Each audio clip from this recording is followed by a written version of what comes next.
네, 국내 코로나19 상황이 정체 양상을 보이는 가운데 정부가 영업 제한 시간을 비수도권에 한해 밤 10시까지 완화키로 했습니다. 수도권은 밤 9시부터 영업 제한되던 기존 방침이 그대로 유지되는데요. 자세한 내용을 백순영 가톨릭의대 명예교수와 함께 짚어보겠습니다. 안녕하십니까? 안녕하세요. 네. 방금 전에 제가 이야기를 드린 대로 일단 현행 거리두기와 5인 이상 모임 금지 조치는 14일까지 연장이 된 상태에서 오늘 영업 제한 시간만 좀 조정이 된 것 같습니다. 비수도권에 한해서 밤 10시까지로 1시간 늘려진 상태인데 어떻게 평가를 하시는지 좀 평가부터 듣고 싶거든요. 예, 불가피한 조치라고 봅니다. 지금 현재 70% 이상이 수도권에서 나오고 있기 때문에 수도권에서의 이 9시부터 10시 완화가 상당히 잘못된 메시지를 줄 수 있기 때문에 일단 비수도권으로 하였고요. 또 설날 연휴까지 지금 한 일주일 좀 더 남았는데 이 사이에 이동량이 굉장히 늘어날 수밖에 없습니다. 귀성을 하든 여행을 가든 움직이는 사람들이 많아지기 때문에 이 시점을 기회로 해서 분기점으로 해서 대규모 확산이 일어날 가능성이 충분히 있기 때문에 일단은 이 정도 완화이겠지만 설 연휴가 지나면서 추세를 보면서 좀 더 수도권에도 완화를 시키고 유흥업소들 같은 경우도 어느 정도 완화가 가능할 것으로는 예상은 됩니다. 비수도권을 1시간 정도 완화한 조치는 추가적으로 확진자 수가 늘어난다거나 이런 것에 크게 영향을 주지는 않는다고 생각을 하시는 거세요? 그렇죠. 지금 상황을 보면 전체적으로 300명에서 400명대 초반대이기는 하지만 전국적으로 본다면은 비수도권에는 상당히 안정적이고 네. 대규모 집단 발생이라고 하더라도 사실은 그 규모가 상당히 제한적이기 때문에 비수도권인 경우에 있어서는 어느 정도 완화를 해도 큰 문제는 없을 것으로 봅니다. 네. 그러면 지금 이야기를 좀 해주셨는데 조금 전에 발표된 어제 코로나19 신규 확진자 수도 짚어보고 싶습니다. 393명이 어제 새로 확진을 받았는데 최근에 좀 300명에서 400명대를 계속 오가면서 좀처럼 줄지 않는 모양새가 나타나고 있거든요. 어떻게 보시나요? 전일에 비해서는 23명 정도 증가는 하였지만 300명대, 400명대에서 완만하기는 하지만 하향 안정세인 것은 분명히 보이기는 합니다.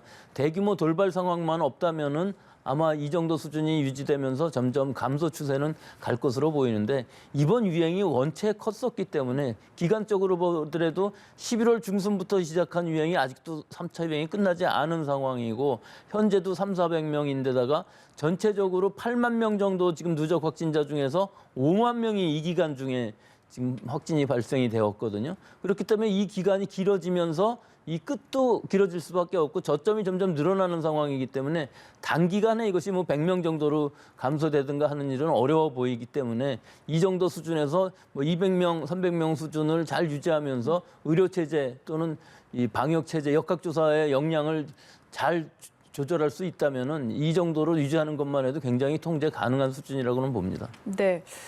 그리고 오늘 정부가 영업 제한 시간 조정 조치만 발표를 했는데 사실 자영업자들이 요구한 조치 중에 또 하나가 유흥시설 외 집합금지 업종 제한을 좀 풀어달라 이 부분이었거든요. 근데 총리의 모두 발언에서는 이 내용은 나오지 않았습니다. 그래서 추가적으로 오전 11시 브리핑에서 이 내용이 혹시 나오지 않을까 좀 궁금하기도 하고요. 교수께서는 어떻게 보십니까? 일단 제일 큰 문제가 영업을 금지하였기 때문에 완전히 호구지책이 안 된다는 것이죠.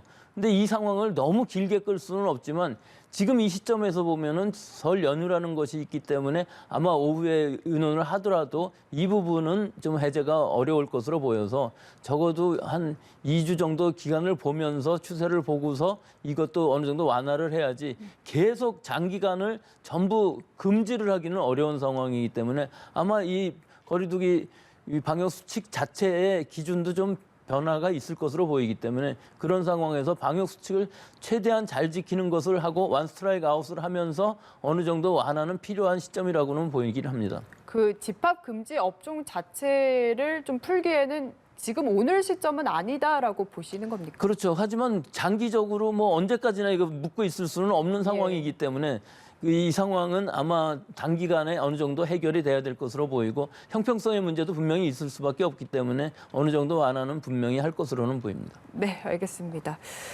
최근 서울에서요, 좀 식당인 것처럼 속이고 운영하던 헌팅 부처에서 집단 감염이 발생했고, 또 여기서 확진을 받은 사람들 중에 일부는 술집을 또 여러 곳 돌아다닌 것으로 확인이 돼서 이게 이태원발 감염처럼 또 집단 감염으로 확산하는 게 아닌가 하는 우려가 나오고 있는 상황인데 어떻게 보고 계십니까? 규모는 작지만 그 행동 상황은 상당히 비슷한 부분들이 분명히 있죠. 더구나 지금은 훨씬 더 지역사회에 있어서 무증상 감염도 많고 전체적으로 확산될 가능성이 높은 상황인데도 불구하고 그런 행동을 했다는 것이 상당히 아쉽기는 하고요. 또 결국은 이태원발인 경우에 있어서 마찬가지였던 것이 그때도 이태원에 가셨던 분들은 전부 자발적으로 좀 진단검사를 받아주십시오 하고 광고를 했지 않았습니까? 예. 지금 이 상황도 마찬가지입니다. 이 접촉자를 다 찾아내서 격리하고 진단검사 받고 하는 것은 실제로 방역에 있어서는 무리가 있습니다. 그렇기 때문에 그 기간 동안에 그 장소에 계셨던 분들은 증상이 있든 없든 일단 지금은 익명으로 무료로 검사를 받을 수 있기 때문에 네. 임시선별검사소에 방문을 하셔서 자발적으로 진단을 받는 것이 지금 좋을 것으로 보입니다. 네. 사실 이런 이야기 들을 때마다 지금 대다수의 업체들은 방역수칙 잘 지키면서 지금 집합 제한 업소들 운영을 하고 있거든요. 좀 답답하다라는 생각이 들 것 같아요. 그렇죠. 이런 규제들이 사실은 모든 업소들이 전부 방역수칙을 완전하게 지킨다면 이렇게까지 강력하게 금지를 하거나 영업 제한을 할 필요가 없는데 일부의 업소들이 그것들을 안 지키기 때문에 사실은 방역수칙을 잘 지키는 업소들의 입장에서 보면 힘이 빠질 일이기는 하죠. 하지만 뭐 우리가 민주사회이기 때문에 강제적으로 할 수 있는 일이 그다지 많지는 않습니다. 예. 권고하고 뭐 금지하고 제한하는 정도이기 때문에 이것을 위반하는 사람들에 대해서는 철저하게 지금은 처벌을 하는 방향으로 가는 수밖에 없을 것으로 보입니다. 네. 수도권 확진자 수가 좀처럼 크게 줄어들지가 않아서 정말 모두의 고민이 깊어지는 상황이 아닐까 싶은데 이제 설 연휴가 다가오고 있는 상황입니다. 5인 이상 금지로 제 주변에도 물어보니까 구약은 좀 가기 어려울 것 같다. 이번에는 집콕하겠다 하는 분들이 계신데 집콕을 하는 분도 계신 반면에 구약은 안 가고 좀 어디 여행 가는 분들도 좀 계신가 봐요. 이번에 숙박업소 예약이 많이 찼다 이런 이야기들이 들리더라고요. 그렇죠. 예, 총리님도 지금 말씀을 하셨는데 네. 전국에 있는 관광지의 숙박시설이 거의 다 찬 상황이다. 이 정도가 되면 사실은 귀향은 하지 않더라도 결국은 놀러 가는 여행은 하겠다는 얘기이기 때문에 뭐 지금 예약을 다시 캔슬하고 안 가겠다고 얘기하는 사람들도 그다지 많지 않을 것으로 보이고 결국은 그렇다면은 관광지에 가서라도 자기 일행이 아닌 다른 사람들하고 접촉은 최대한 자제하고 또 방역수칙 잘 지키는 거 있지 않습니까? 예. 실내 환경에서 관광지에 갔다고 너무 들떠서 지금 광진구에서 나온 상황처럼 그런 상황들 만들지 말고 실내 환경에서는 가급적 마스크를 쓰고 대화를 죄송합니다. 네. 대화를 길게 하지 말고 또 항상 마스크를 쓰는 환경에서 생활을 하되 또 사람들하고의 거리 두기, 손 씻기, 특히 실내 환경에서의 손 씻기도 굉장히 중요합니다. 장시간 머물 경우에 여러 가지 물건들을 만지고 주변 환경이 오염되어 있을 가능성이 항상 있다고 생각을 하고서 손 씻기를 잘 한다면은 사실은 뭐 여행 자체가 뭐 위험한 것은 아니지만 지금은 5인 이상 모임 금지이기 때문에 여러 사람들이 모여서 같이 먹고 마시고 춤추고 하는 행동은 당분간만 한 봄 정도까지만 참아도 되지 않겠습니까? 예. 자제하는 것이 지금 좋을 것으로 보이고 뭐 여행이 나쁘다는 것이 아니라 행동 수칙을 지금 잘해야 될 시기라고 봅니다.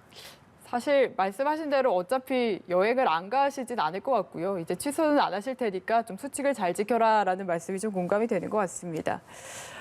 특히나 제주도를 이제 해외여행을 못 가다 보니까 많이 가시잖아요. 이번에 관광객이 14만 명 넘게 몰릴 걸로 예상이 된다고 합니다. 그래서 제주도가 걱정이 많다 보니까 대책을 세워서 입도 전에 코로나 검사해라라고 좀 강력하게 권고를 하고 또 만약에 방문을 한 후에 확진이 되면 구상권도 청구를 한다라고 강력하게 좀 홍보를 많이 하던데 이런 게 좀 효과적인 대책이 될 수 있을 거라고 예상을 하십니까? 물론 이 권고기 때문에 모든 사람들이 다 지켜주신다면은 굉장히 효과가 있겠죠.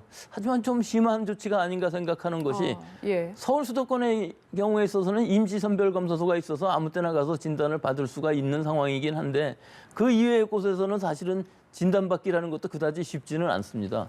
그래서 제가 생각하기에는 입도할 때 원하는 사람들은 다 무료 익명으로 서울에 있는 수도권 임시선별검사소와 마찬가지로 검사를 받게 하고 그다음에 여행을 하는 중에 일단 양성이 나온다고 그러면 바로 핸드폰으로 연락을 해서 격리 조치를 할 수 있는 것이거든요. 그러니까 이 정도 조치는 해줘야지 너무 행정 편의로 모두 다 받고 와라 하면은 그것도 강력한 규제가 아니라 권고 상황이기 때문에 별로 효과가 없어 보여요. 그렇기 때문에 물론 여러 가지로 구상권 청구하고 다 좋은데 실제 아무 증상도 없는 사람들이 모든 그 여행만을 위해서 미리 가서 검사받기가 어렵다면은 그것 또한 문제가 있을 수가 있기 때문에 이 부분에 대해서는 좀 개선이 필요해 보입니다. 아, 임시 선별 검사소를 아예 입도할 때 이제 제주도에 설치를 해놓고 검사를 받도록 하는 것도 괜찮은 방법이네요. 그렇죠. 예, 그 부분은 충분히 가능한 일이고요. 네. 그 서울 수도권에서 하는 것처럼 임시선별검사소를 만들고 원하는 사람들은 다 받게 하면은 그때 안 받은 사람들은 뭐 그럼 구상권을 청구할 수 있겠지만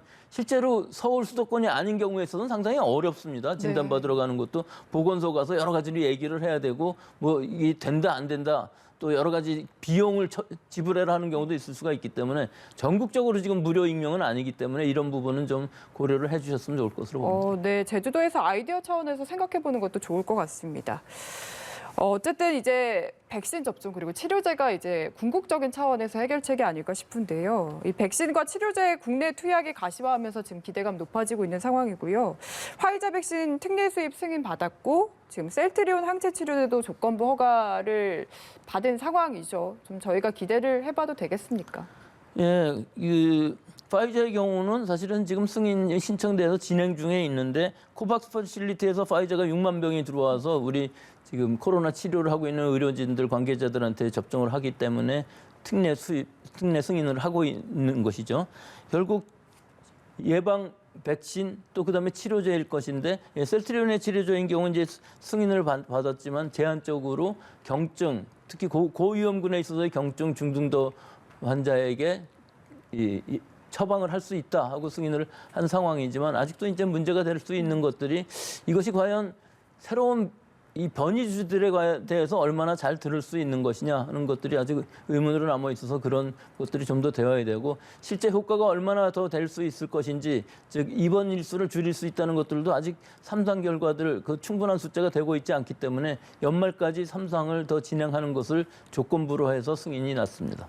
그러니까 치료제라고 해도 그러니까 모든 환자에게 쓰일 수 있다는 뜻은 아니라는 말씀이신 네, 지금으로 거죠? 봐서는 60세 이상의 뭐 폐렴소견이 있거나 좀 중증으로 갈 가능성이 있는 분들한테는 접종이 권고되고 있지만 모든 층의 환자들한테 다 접종을 하는 것은 아닌 것으로 되어 있습니다. 네, 알겠습니다.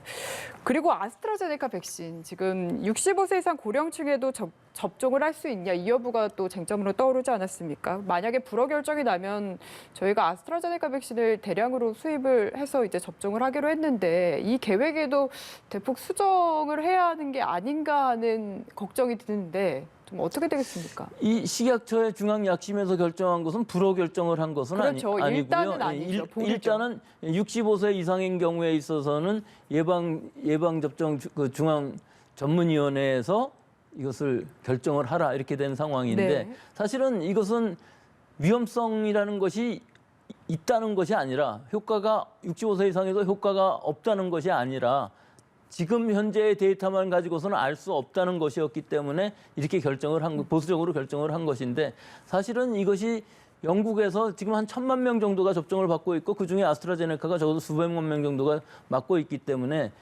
안전성이라든지 65세 이상에서의 효과 같은 것들이 충분히 보고가 된 상황입니다. 오늘 아침에만 해도. 예. 근데 이것이 이제 유럽의 EMA라든지 MHRA는 다 18세 이상을 전원 접종을 할 수 있도록 권고를 했는데 이 독일이라든지 프랑스, 스웨덴, 뭐 이태리 이런 나라들에서 이것을 65세 이하로 한정을 해서 권고를 했어요. 그렇기 때문에 여기가 문제가 됐는데 이것이 좀 여러 가지로 정치적인 부분들이 있는 것으로 보입니다. 영국하고 유럽 사이에 지금 여러 가지 갈등이 좀 있어 갖고서 그렇게 하기는 했지만 실제 임상 데이터가 많이 쌓여 있는 특히 우리 같은 경우 2월 말이 지나야 접종을 받을 수가 있기 때문에 그때까지의 여러 임상 데이터들이 더 축적이 된다면은 지금 상황으로 봐서도 충분히 안전성이 있고 또 효과가 있는 백신일 수가 있는 것인데 사실 뭐 60%, 70%라는 게 언뜻 듣기에는 굉장히 낮아 보이기는 하지만 그것은 감염이 되느냐 안 되느냐 하는 것들을 얘기하는 것이고 자기가 접종을 받았을 때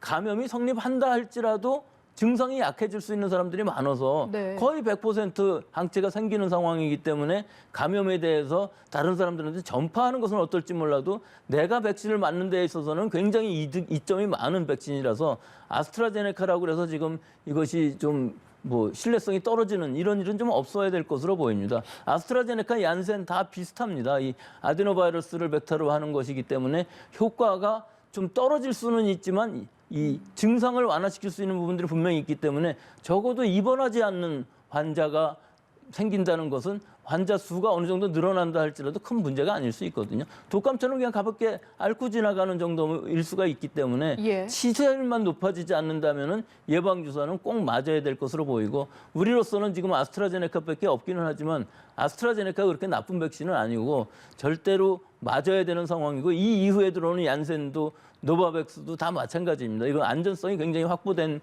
백신이고 오히려 모더나나 파이자인 경우에 있어서는 아나필락시스 즉 중증 알러지 쇼크도 조금 더 많고요. 또 우리가 처음으로 개발한 백신이기 때문에 이 위험성에 대한 장기적인 부작용에 대해서도 아직까지 확실히 알려져 있지 않기 때문에 꼭 아스트라제네카가 좀 더 못하다 하는 생각은 좀 안 했으면 좋을 것으로 봅니다. 네, 이렇게 보면은 사실 처음에 맞는 것보다 조금 더 이렇게 데이터가 쌓인 후에 우리는 좀 지켜본 후에 맞는 것도 나쁘지 않다라는 생각이 들기도 하네요. 예, 지금으로 봐서는 뭐 전 세계적으로 1억 명 이상이 맞았는데 그중에 아스트라제네카도 상당히 많은 사람들이 맞고 있거든요. 그 데이터가 분명히 쌓일 것으로 보이고 또 우리가 예방접종을 맞을 때는 미국의 FDA에서도 승인을 할 수 있는 상황이 될 수 있을 예. 것으로 보여요. 미국의 삼상인 경우에 있어서도 지금 거의 진행 중에 있고 사용 승인 신청을 한다면은 FDA에도 이것을 승인을 할 것으로 보이기 때문에 지금 상황만 보더라도 EMA하고 MHRA 영국하고 유럽에서 승인을 했고 일부 국가들에서 제한적으로 권고는 했지만 이 부분들도 앞으로 한 달이 지나는 사이에 우리가 접종을 받을 때까지는 다 해소될 수 있는 문제라고는 보는데 문제는 우리 국민들이 이제 고령층들이 그 신뢰성이 떨어졌다는 부분이 있죠. 예. 저 아스트라제네카 백신은 좀 여러 나라들에서 고령층에서는 좀 잘 안 맞추려고 그런다 이런 생각이 있을 수가 있는데 불안해하실 수 있다. 예, 영국 같은 데만 해도 고령층부터 시작해 갖고서 접종을 하는 것이거든요. 그렇기 때문에 분명히 안전성은 더 높을 수가 있고요. 효과도 그다지 떨어지지 않는다 그렇게 말씀드리고 싶습니다. 네, 알겠습니다. 오늘 이야기는 여기까지 나눠보겠습니다. 지금까지 백순영 가톨릭 의대 명예교수와 함께했습니다. 말씀 감사합니다.